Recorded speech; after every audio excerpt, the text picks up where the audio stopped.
Consider this coordinate system. Instead of using the x, y, and z labels, we will use x1, x2, and x3. We can describe it also as xi, such that I equals to 1, 2, and 3.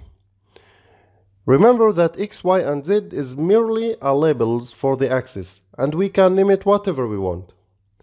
From the last definition, the unit axis vectors are ei, which equals to 1, 2, and 3.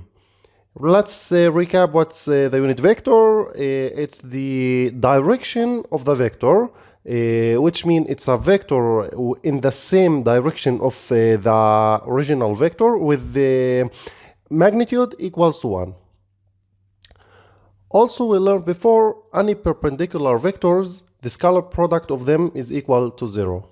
Which means that if we look at the unit vectors, e1.e2 equals to e1.e3 equals to e2.e3, which is equal to 0. And the same thing if we do the dot product between the vector and itself, we will gain 1. Which means that e1.e1 equals to e2.e2 equals to e3.e3, which is equal to 1. After this brief introduction, I will introduce you to a new mathematical entity, the Kronecker Delta. Don't scare, it's not scary. The definition of it's so easy. It's 0 when the indexes I and j doesn't equal, and or different, and 1 when they are the same. So using the Kronecker delta, we can define the dot product between the unit axis vectors as ei dot ej equals to delta ij, and ij equals to 1, 2, and 3.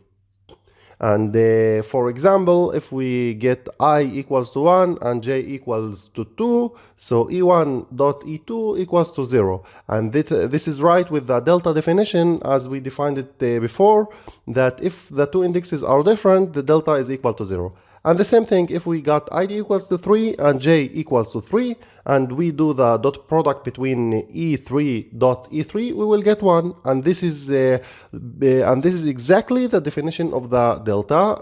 So the same index, we will get 1. I think it's an easy way to get what is the Kronecker delta.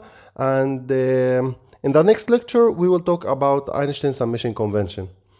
Don't freak out, it will be fun. See you there.